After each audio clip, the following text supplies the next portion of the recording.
সুপ্রিয় দর্শক মণ্ডলী, আজকের সংবাদপত্রে আপনাদের সবাইকে স্বাগত জানাচ্ছি। নিউ এজ সম্পাদক নুরুল কবির রয়েছেন আমাদের সঙ্গে। নুরুল কবির, স্বাগত আপনাকে। ধন্যবাদ আপনাকে। দৈনিক ইত্তেফাকের শিরোনাম হচ্ছে রন্ধনের দুর্নীতি, কেরানি ও শত কোটি টাকার মালিক।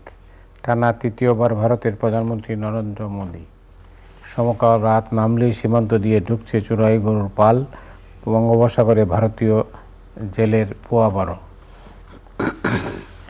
মানবজমিন প্রত্যাশার পারদ তুঙ্গে, কিন্তু উপজেলা চেয়ারম্যানদের 59%ই ব্যবসায়ী। কালবেলা 2 কোটি সাজু আজান, র্যাবে এলো 6 কোটিতে। সাবেক ছাত্রলীগ নেতাকে ছাড়াতে থানায় হামলা। আজকের পত্রিকা 200 রোগীর জন্য কর্মী 1320 জন। শপথ নিলেন নরেন্দ্র মোদী, অনুষ্ঠানে শেখ হাসিনা। দুর্নীতির অভিযোগ উঠলে প্রশ্রয় দেবে না সরকার, হ্যাট্রিক করলেন মোদী। আলোকিত বাংলাদেশ, আস্থা ও সুসম্পর্কের বন্ধনে লাভবান ভারত বাংলাদেশ। 3 লাখেরও বেশি অনিবন্ধিত হজযাত্রী মক্কা থেকে বিতরণ। দৈনিক বাংলা, টানা তৃতীয় মেয়াদে প্রধানমন্ত্রী হিসেবে শপথ নিলেন মোদী, বিদায়ের সংখ্যায় ইংল্যান্ড। করতোয়া শপথ নিলেন মোদী, কনস্টেবল কাউসার রিমান্ডে। TVS Titas gas misstep throws Munshiganj industries out of production. আজ দিনের খবর হচ্ছে নরেন্দ্র মোদী ভারতের তৃতীয়বারের মতো প্রধানমন্ত্রী হিসাবে শপথ নিয়েছেন। এর আগে নেহেরু 3 বার প্রধানমন্ত্রী হয়েছিলেন, সেই রেকর্ডটা তিনি স্পর্শ করেছেন। অনেক নাটকীয়তা আছে, সেটা আপনার মুখ থেকেই আমরা শুনব। আপনি কীভাবে দেখছেন? এটা তো ভারতের জন্য অত্যন্ত দুঃসংবাদ। নেহেরু সম্পর্কে সাধারণভাবে আমাদের এই অঞ্চলের মানুষের নানা ন্যায্য অভিযোগ থাকলেও, যেমন বাংলাদেশ কেন 1947 সালে হলো পূর্ব পাকিস্তান হয়ে গেল, একসাথে কেন বৃহৎ বঙ্গ থাকতে পারল না, সেই সব ক্ষেত্রে নেহেরু প্যাটেলের খুব নেতিবাচক ভূমিকা ছিল। সেইটা ধরেন, এটা আমাদের এই অঞ্চলের, পার্টিকুলারলি আমাদের দেশের কিংবা পশ্চিমবাংলার রাজনীতির মধ্যে, পশ্চিমবাংলার রাজনীতিরা এখন এটা পরিষ্কার করে বলেন না, অথবা বোঝেন না, অথবা মানেন না। কিন্তু আমরা তো যারা ইতিহাসের ছাত্র, এটা আমরা বুঝি। আমাদের কিছু সমালোচনা তো আছেই নেহেরুর বিরুদ্ধে। বাট নেহেরুর এক ধরনের আপনার অসাম্প্রদায়িক রাজনীতির কথা বা তার এরকম একটা ভাবমূর্তি ছিল, এবং উনি একজন স্টেটসম্যান হিসেবে এখনও ভারত তাকে নিয়ে গর্ব করেন। সেই গর্বের মধ্যে কিছুটা ন্যায্যতা তো আছেই। তো সেই নেহেরুর মতন মানুষ 3 বার প্রধানমন্ত্রী ছিলেন, তার সঙ্গে যদি হিন্দুত্ববাদী নরেন্দ্র মোদীর রেকর্ড সমান হয়, এটা ভারতের জন্য, ভারতের গণতান্ত্রিক শক্তি সমূহের জন্য অত্যন্ত লজ্জার ব্যাপার। আমি এটা এভাবেই দেখি। তারপরে যাই হোক, আমাদের প্রত্যাশা কি ওনার, মানে তৃতীয়বারের মতো উনি প্রধানমন্ত্রী হয়? ভারতের কাছ থেকে আমাদের বলতে আপনি কি বোঝাতে চাইছেন? বাংলাদেশের তো, বাংলাদেশ তো আর একটা বাংলাদেশ না। আপনিও বাংলাদেশ, আমিও বাংলাদেশ, আওয়ামী লীগও বাংলাদেশ, বিএনপিও বাংলাদেশ, জামাত ইসলামীও বাংলাদেশ, কমিউনিস্ট পার্টিও বাংলাদেশ। জনগণের আমার ধারণা, জনগণ যারা রাজনীতি সচেতন, ভারতের কাছ থেকে আর কিছু আশা করে না। কারণ হচ্ছে যে ভারত এই উপমহাদেশে বা দক্ষিণ এশিয়ায় যে তার আশেপাশের তুলনামূলকভাবে ছোট রাষ্ট্র যারা, তাদের সঙ্গে ভারতের যে ব্যবহার, সেটা একটা আধিপত্যবাদী শক্তির যেরকম ব্যবহার থাকে, মুখে যত কথাই বলুক, এই দেশগুলোকে একটা সার্বভৌম স্বাধীন রাষ্ট্র হিসেবে মেনে নিতে ভারতের শাসক শ্রেণীর বিভিন্ন সরকারের যে আচরণ থেকে আমরা দেখেছি, তারা ইকুয়াল পার্টনার হিসেবে এই দেশগুলোকে মানে না। তার কারণ হিসেবে একটা বলা যেতে পারে যে, খুব এখানে আমি ভারতীয় শাসক শ্রেণীর আপনার দৃষ্টিভঙ্গির সমস্যা দেখতে পাই। শেষ বিচারে সেটা তাদের জন্য আত্মঘাতী হতে পারে, তার লক্ষণ আমরা দেখতে পাই। যেমন আজকে বাংলাদেশে যদি আপনি সত্যিকার অর্থে একটা জরিপ করেন, দেখবেন প্রায় 90% মানুষ ভারত সরকারের বিরুদ্ধে ভীষণ ক্ষেপা আছে। আমরা লক্ষ্য করেছি সাম্প্রতিককালে মালদ্বীপ এবং শ্রীলঙ্কায় ভারত বিরোধী বিক্ষোভ ভয়াবহ পর্যায়ে পৌঁছেছে। সাম্প্রতিককালে কাঠমান্ডুতে ওইখানে যারা গণতন্ত্র পরায়ণ বুদ্ধিজীবী তাদের সঙ্গে কথা বলি এবং তাদের কিছু লেখাজোখা দেখে বোঝা যায় যে সেইখানে এই নির্বাচনের আগে, বিশেষত গত বছরের সেপ্টেম্বরের থেকে এই পরবর্তী সময়গুলোতে এখন ভারত তার একটা পরোক্ষ ইন্ধনের মাধ্যমে এমন একটা রাজনীতি তৈরি করছে যেখানে যেই নেপাল আপনার একটা সামন্ততান্ত্রিক রাজতান্ত্রিক ব্যবস্থা থেকে বেরিয়ে আধুনিক রিপাবলিক তৈরি করেছে, সেখানে দাবি উঠছে হিন্দু রাষ্ট্রে ফিরে যাওয়া এবং সেখানে ভারতের একটা ভূমিকা আছে বলে ওইখানকার গণতন্ত্রপরায়ণ বুদ্ধিজীবীরা মনে করে এবং সে কারণে ওইখানে দেশপ্রেমিক মানুষদের বিরুদ্ধে ভারতের বিরুদ্ধে একটা সোচ্চার প্রতিবাদ গড়ে উঠছে। তো বাংলাদেশের ক্ষেত্রেও তাই। আমি বলছি যে তাদের কাছে আমাদের অনেক ন্যায্য পাওনা আছে। বর্তমান সরকার যারা ক্ষমতায় আছেন অনেক বছর ধরে ভারতের এইখান থেকে যা যা দাবি, ট্রান্সশিপমেন্ট, এইখানকার ব্যবসা বাণিজ্য নিয়ন্ত্রণ, নানান সুবিধা, তারা যে পোর্টের ব্যবহার, নানান সুবিধা দিয়েছে, কিন্তু আমাদের বহু পুরানা কতগুলো সমস্যা এবং ন্যায্য পাওনা, যেমন ধরুন পানির সুষম বন্টন, আন্তর্জাতিক অধীনে বন্টন, সেটা আমরা পাই না। আমাদের এখানে নিয়ম করে তারা আমাদের মানুষদের, সিভিলিয়ান মানুষদের নিয়ম করে হত্যা করে বর্ডারে। এই আমাদের প্রধানমন্ত্রী শেখ হাসিনা যখন ভারতে, তখন একজনকে হত্যা করে মেরেছে। তো এইগুলি তারা করে যাবে বলে আমার ধারণা, আমি খুব প্রত্যাশা করি না। আমি দেখি এই ভারতের পক্ষে বরং যারা ওকালতি করে, যারা বাংলাদেশের মর্যাদা এবং স্বার্থের বিরুদ্ধে যে সমস্ত রাজনৈতিক শক্তি, কেউ প্রকাশ্যে, কেউ পর্দার আড়ালে দালালি করে ক্ষমতায় থাকবার জন্যে, মানুষের উপর ভরসা করে সুষ্ঠু ভোট দেয় না, আমাদের অভিযোগ তাদের বিরুদ্ধে। কারণ যখনই কোনো একটা রাষ্ট্র, সে শুধু বাংলাদেশ নয়, আপন জনগণের রায়ের ভিত্তিতে, যদি পরিষ্কার রায়ের ভিত্তিতে যদি সরকার গঠন করতে না পারে, তখন পার্শ্ববর্তী অথবা দূরবর্তী কোনো বিদেশি রাষ্ট্রের সহযোগিতায়, দালালির মাধ্যমে সেটা থাকতে হয়। তো সেইটা তো ভারতকে আমি দোষ দিয়ে লাভ নাই। তো আমার দেশের রাজনৈতিক দল, আমাদের দেশের বুদ্ধিজীবীরা যদি আত্মমর্যাদা বিক্রি করে দিয়ে, দেশপ্রেমিক অবস্থান বদলে দিয়ে ভারতের দাসত্ব কিংবা আনুগত্য মেনে নেয়, আমি ভারতকে তার জন্য প্রধানত দোষ দিব না। ভারত এই কাজগুলি করেছে অনেক দিন ধরেই, করে যাবে, সেটা তার দেশের স্বার্থে তারা করে। সমস্যাটা তো আমাদের দেশে, আমরা কেন, আমাদের লোকেরা কেন এই আনুগত্য মেনে নেয়? তার দুর্বলতার কারণে। এখানে একটা গণতান্ত্রিক প্রক্রিয়া যদি থাকতো তাহলে ওটা হইতো না। তবে এবার আপনি প্রথমে যে প্রশ্নটা তুলেছিলেন, এর পেছনে আপনি যদি বলেন, মোদির এই হিন্দুত্ববাদী সরকার এবার অনেকটা দুর্বল হয়েছে। কারণ আপনার মনে থাকবার কথা, মোদি প্রথম এবং বিশেষত দ্বিতীয় টার্মের সময়, প্রথম এবং দ্বিতীয় টার্মের সময় তার একটা স্লোগান ছিল, তখন কংগ্রেস ক্ষমতায় প্রথম আসবার আগে কংগ্রেসের আপনার জোট সরকার ছিল, সেখানে তারা, মোদির মেইন স্লোগান ছিল যে জোট সরকার যখন থাকে তখন প্রধান যে দল থাকে জোটের মধ্যে, তার যে ছোট ছোট দলের অনেক দাবি দেওয়া মানতে হয়, ফলে সে একটা বলতো মজবুরি মানে হচ্ছে আপনার একটা নির্দিষ্ট পরিস্থিতির মধ্যে বাধ্য হয়ে কিছু কিছু কাজ তাকে করতে হয় ছোট পার্টনারদেরকে খুশি করবার জন্য, ফলে মূল যে পার্টি তার কর্মসূচি এগিয়ে নিতে পারে না। এগুলি নিয়ে কংগ্রেসকে স্যাটায়ার করতো মোদি। তো মোদি বলতো যে তার একটা মজবুত সরকার গঠন করবে, একক সরকার। সেই মজবুত সরকার এখন আর তার নাই। তার নিজেই কিছু ঝামেলার মধ্যে পড়বে দুইভাবে। একটা হচ্ছে আপনার তার সরকার পরিচালনার করার ক্ষেত্রে আপনার তেলুগু দেশম পার্টি, নাইডুর কিংবা নীতিশ কুমারের জনতা দল ইউনাইটেড, তাদের অনেক দাবি দেওয়া তাকে মেনে নিতে হবে।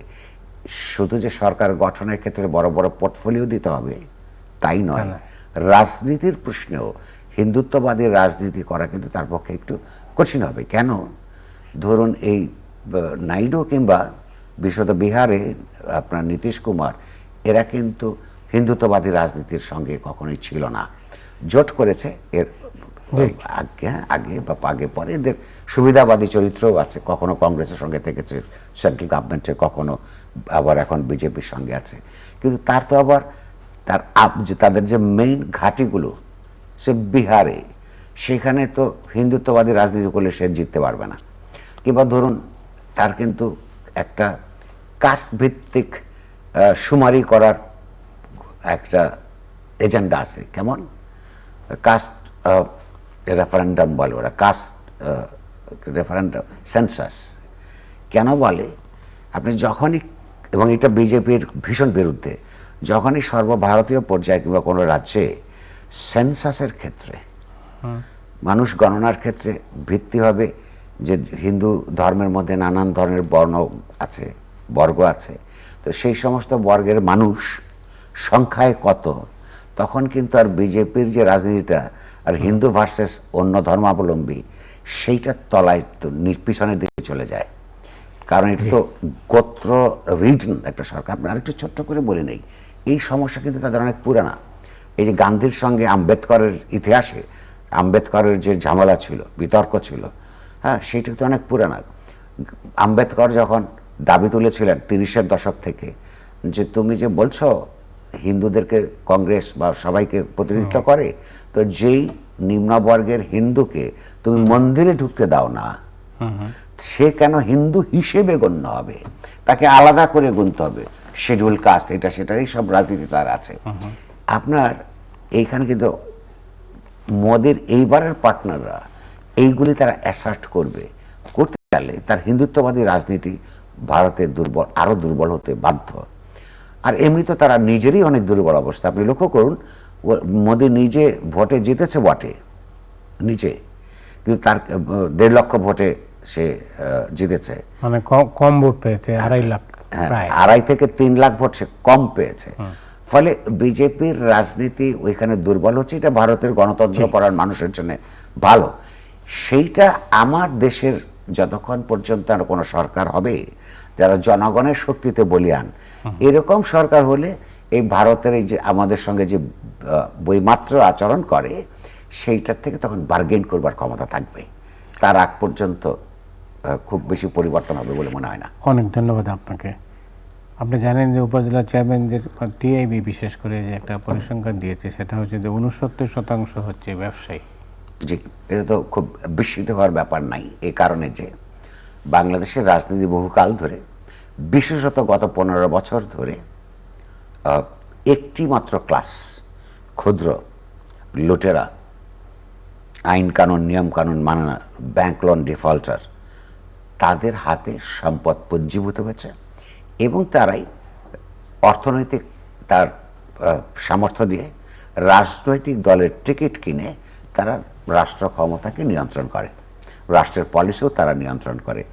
উপজেলা পরিষদের কথা আপনি বলেছেন, একই ফিগার আমরা লক্ষ্য করেছি যে জাতীয় সংসদ বলে যে একটা বস্তু আছে, সেখানে যারা আছেন তাদের মধ্যেও 69% আপনার ব্যবসায়ী শ্রেণী থেকে এসছে।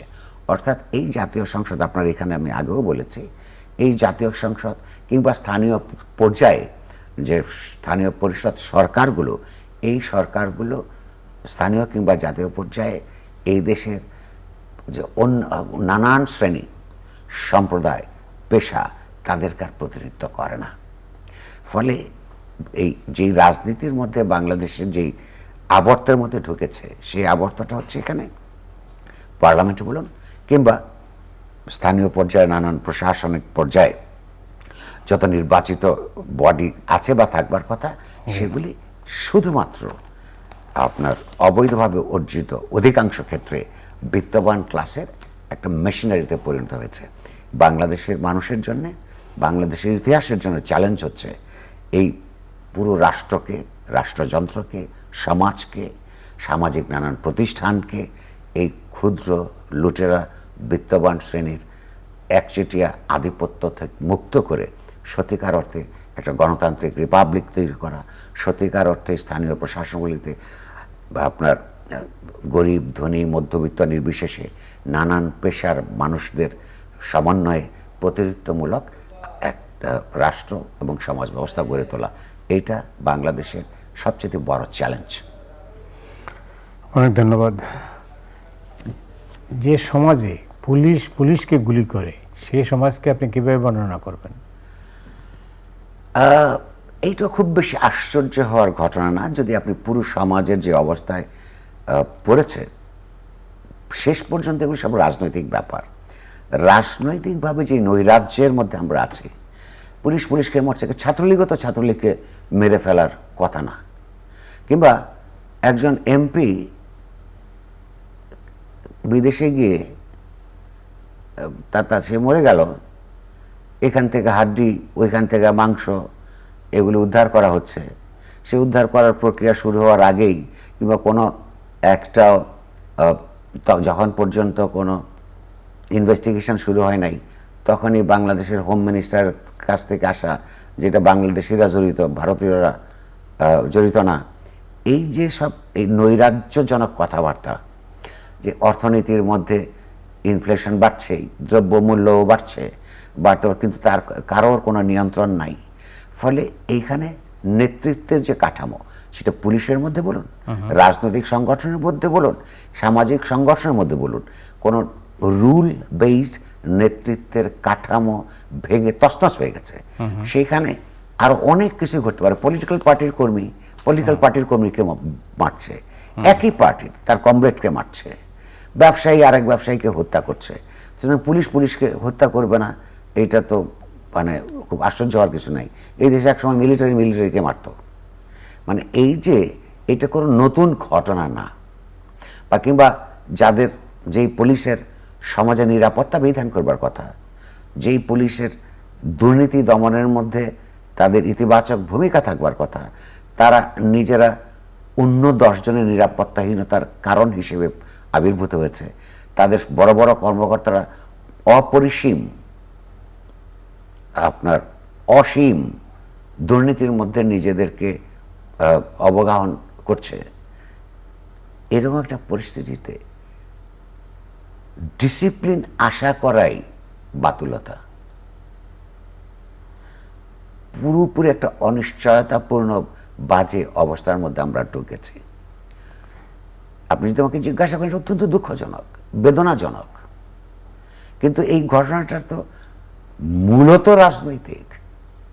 একটা দেশে যদি রাজনৈতিক শৃঙ্খলা না থাকে, যদি পুরো রাষ্ট্র পরিচালনার ক্ষেত্রে বিভিন্ন রাজনৈতিক দল, সেটা বিরোধী দলে থাকুক কিংবা সরকারি দলে থাকুক, তাদের মধ্যে কোনো ন্যূনতম সমঝোতা না থাকে, রাজনৈতিক দলগুলির মধ্যে নেতা নেত্রী নির্বাচিত হওয়ার ক্ষেত্রে যদি ন্যূনতম গণতান্ত্রিক ব্যবস্থা না থাকে, তাহলে তার যে একটা প্রতিফলন গোটা সমাজের মধ্যে, অর্থাৎ পাওয়ার এবং টাকা পয়সার যে আধিপত্য যার কাছে থাকবে, তারা নিয়ন্ত্রণ করবে। পুলিশের কাছে যখন অস্ত্র থাকে, তার মাথার মধ্যে যখন আইন এবং ডিসিপ্লিন থাকে না, তখন একজন আরেকজনকে রেগে গিয়ে মেরে ফেলবে। অত্যন্ত বেদনাদায়ক। এবং এই সিম্পটম বাংলাদেশের রাষ্ট্র ব্যবস্থাকে ব্যর্থতায় পর্যবেসিত করবার যে লক্ষণ, সেটা আমরা দেখতে পাচ্ছি। এটা অত্যন্ত উদ্বেগের বিষয়। প্রসঙ্গে দেখছিলাম যে থানায় আক্রমণ হয়েছে শৈলকুপায়, এবং হামলা হয়েছে, ভাঙচুর হয়েছে, এই যে শাসক দলের তরফে, এই সমস্ত জিনিস তো খুব একটা ভালোর দিকে যাচ্ছে না। এগুলি অত্যন্ত পুরো ব্যর্থ রাষ্ট্রের লক্ষণ।